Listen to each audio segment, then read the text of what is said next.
అందరికీ నమస్తే. Welcome back to my channel V for vocabulary in Telugu. మీ అందరి రెస్పాన్స్ నెక్స్ట్ లెవెల్ అండి. అందరూ కరెక్ట్‌గా ఆన్సర్ చేశారు. నేను మీకు ఇచ్చినటువంటి ఛాలెంజ్ వచ్చేసరికి he showed fill in the blank in a difficult situation. అసలు ఈ సెంటెన్స్ యొక్క మీనింగ్ ఏంటంటే, అతను కష్ట సమయంలో ధైర్యాన్ని లేదంటే శౌర్యాన్ని చూపించాడు. ఇక్కడ ధైర్యం, శౌర్యం అంటే ఏంటి? వర్డ్ వేలార్ కదా. సో ఆప్షన్ ఏ అనేది కరెక్ట్ ఆన్సర్ అండి. ఈరోజు కరెక్ట్గా ఆన్సర్ చేసిన వాళ్ళు విద్యార్థి గారు, కిల్లా శ్రీనివాసులు గారు, నిత్యశ్రీ గారు, త్రిపుర గారు, గట్టం అశోక్ గారు, క్రాంతి పసుపులేటి గారు, ప్రకాష్ ఓరగంటి గారు, నిఖిల్ గారు, వెంకట్ చిక్కింగ్ గారు, సయ్యద్ కలాం గారు కరెక్ట్గా ఆన్సర్ చేశారండి. నేను లాస్ట్ వీడియోలో మీకు ప్రామిస్ చేశాను ఏమని, బెస్ట్ కామెంట్ పిన్ చేస్తాను అని. సో ఫస్ట్ మన ఛానల్లో ఫస్ట్ కామెంట్ పిన్ చేసింది ఎవరంటే, మన ప్లెడ్జ్ మీ అందరికీ గుర్తుండడం కోసం నాటి వీడియోలో నేను అడిగాను. సో కిల్లా శ్రీనివాసులు గారు పెట్టారు. సో ఫస్ట్ కామెంటు వాళ్ళది నేను పిన్ చేశాను. నెక్స్ట్ ఇంకెవరెవరు బెస్ట్ కామెంట్స్ పెడతారో చూద్దాం. ఈరోజు మనం నేర్చుకోబోయే ఇంట్రెస్టింగ్ టాపిక్ వచ్చేసరికి హిందూ ఎడిటోరియల్ వొకాబులరీ అండి. ఇది చాలా ఇంపార్టెంట్ టాపిక్. ఓన్లీ ఎగ్జామ్స్కి, కాంపిటేటివ్ ఎగ్జామ్స్కి ప్రిపేర్ అయ్యే వాళ్ళకే కాకుండా అందరికీ ఇంగ్లీష్లో ఫ్లూయెన్సీ రావాలి, ఇంగ్లీష్లో మేము బాగా మాట్లాడుకోవాలి అనుకునే వాళ్ళందరికీ ఈ ఈ వొకాబులరీ అనేది చాలా యూస్ఫుల్ అండి. ఎవరు మిస్ అవ్వద్దు. ఇంకెందుకు లేటు, మనం సబ్జెక్ట్లోకి వెళ్ళిపోదాం. ఫస్ట్ వర్డ్ ఆపటైట్ అని పలకాలండి. సో ఆ పదం కిందే తెలుగులో ఎలా పలకాలి అనేది ఇచ్చాను చూడండి. ఆపటైట్ అంటే మనం 2 సందర్భాలలో వాడతామండి. ఒకటి మెయిన్గా ఆకలి రిలేటెడ్గా వాడతామన్నమాట. సో ఫుడ్ రిలేటెడ్ మాత్రం ముఖ్యంగా దీన్ని వాడతాం. నెక్స్ట్ ఎవరికైనా స్ట్రాంగ్ డిజైర్ అంటే మోహం, కోరిక అని చెప్పాల్సిన సందర్భంలో కూడా వాడతాం. కానీ ఈ పదాన్ని ముఖ్యంగా మెయిన్గా ఆకలి గురించి మాత్రమే ఎక్కువగా వాడుతూ ఉంటామండి, గుర్తుపెట్టుకోండి.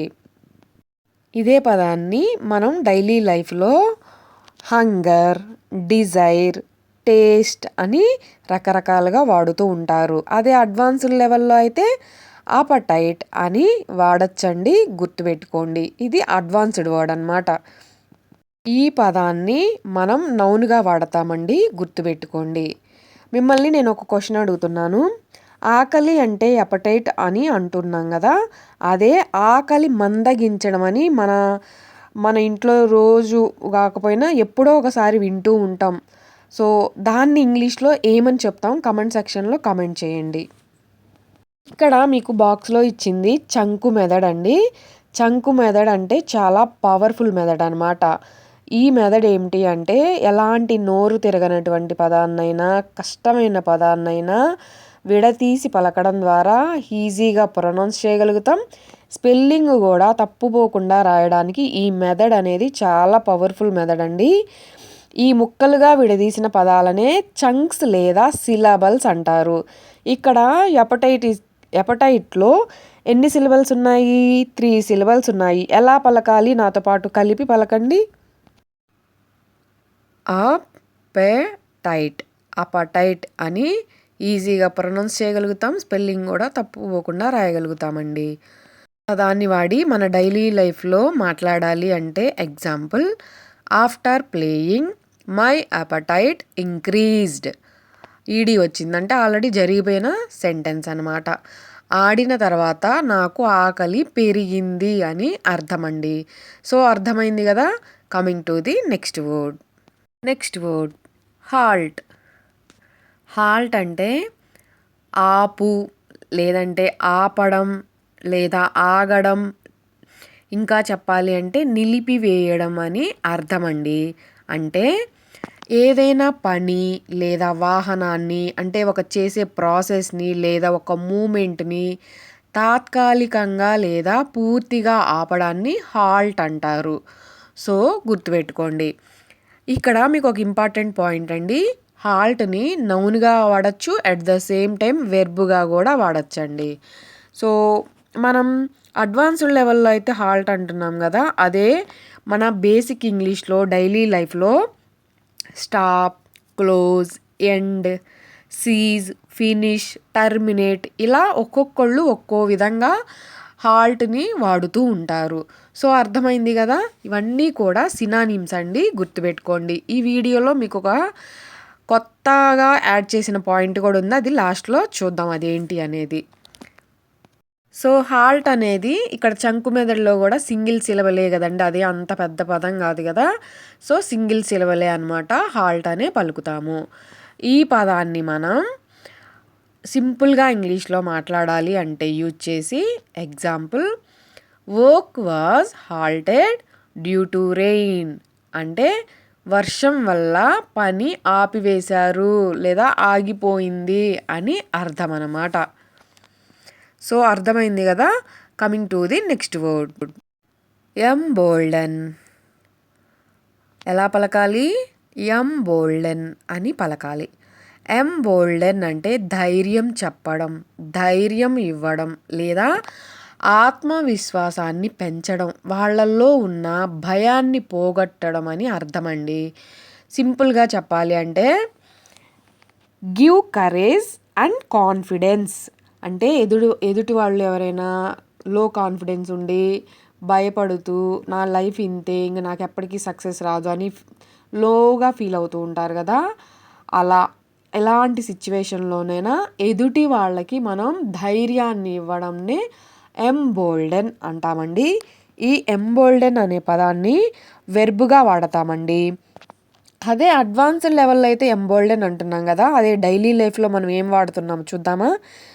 Encourage, strengthen, inspire, enforce, buck up అని వాడుతూ ఉంటారనమాట. ఒక్కొక్కళ్ళు ఒక్కోలాగా.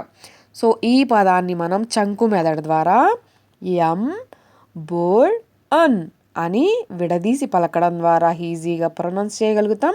స్పెల్లింగ్ గూడా తప్పుపోకుండా రాయగలుగుతామండి.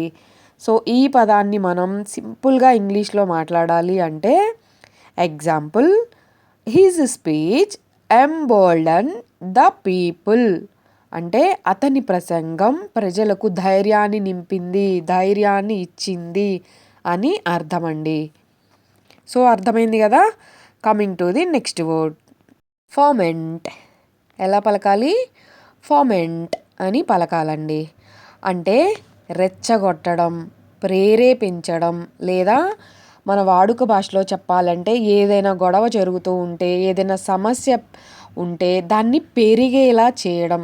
మన పెద్దవాళ్ళు అంటూ ఉంటారు గదా! అగ్నికి ఆద్యం పోయడం అని.